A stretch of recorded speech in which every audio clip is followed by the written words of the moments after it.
Seven people were killed as they demonstrated on Monday in Sudan.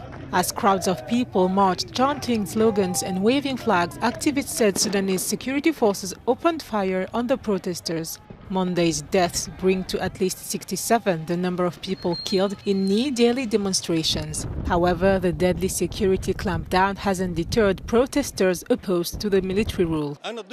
I am opposed to tyranny, dictatorships, and any regime that stands against people's freedom or justice.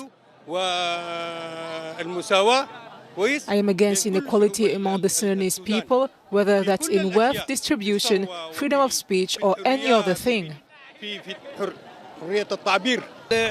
am here today to resist the military coup that happened on October 25. We hope our free revolution reaches a democratic civilian path, and hopefully the Sudanese people will achieve all their goals. Monday protests have become one of the deadliest days since wide mobilization in favor of civilian rule started. Last week, security forces suffered the first fatality in their ranks.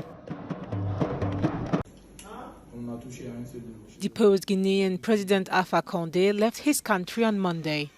The 83-year-old man flew abroad for medical care. However, no details were disclosed on his diagnosis.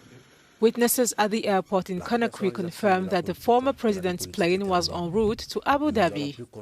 Alpha Condé was overthrown last September by Colonel Mamadi Doumbouya. Then he spent more than 4 months in the custody of the military junta that deposed him. His ouster came less than a year after he ran and won a third term in office despite widespread protests.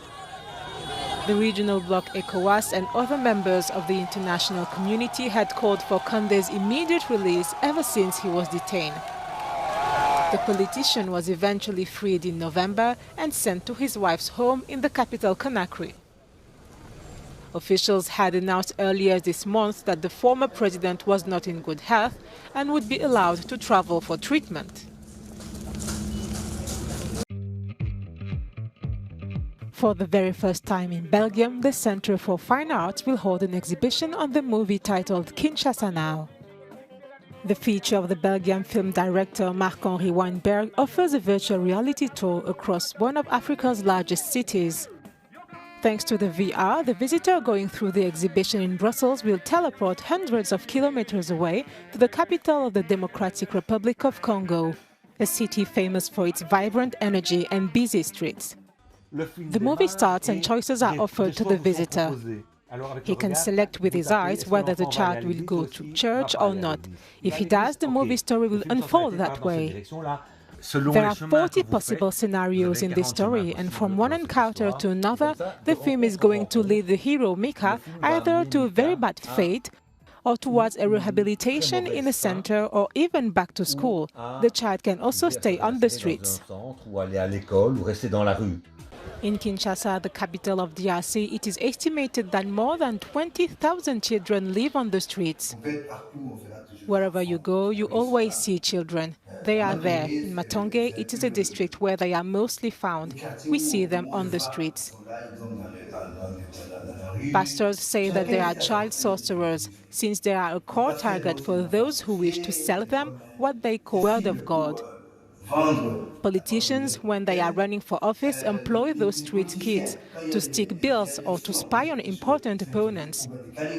It is necessary that the people who feed the legend according to which the children are wizards, like pastors and others, stop.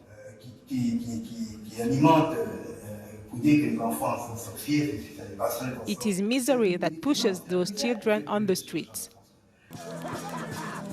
Kinshasa Now premiered 2 years ago at the Venice Festival in the VR expanded category. After the movie screening took place in many different locations, it cast a light on the lives of many street kids in the Congolese megalopolis. The hotel keeper whose story inspired the film Hotel Rwanda failed to appear on Monday before the court for his appeal trial in the Rwandan capital, Kigali. Paul Rusesabagina was found guilty in September of involvement with armed group National Liberation Front.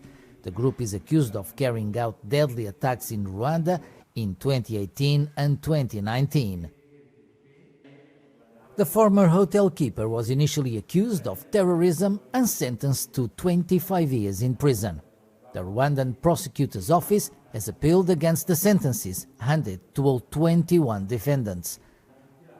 The Rwandan judicial authorities want the sentences to be extended. In a statement published last Friday, the defendant's family announced that he would not be appearing in court on Monday. Paul Rusesabagina is an opponent of Rwanda President Paul Kagame, whom he accuses of authoritarianism and fueling anti-Hutu sentiment.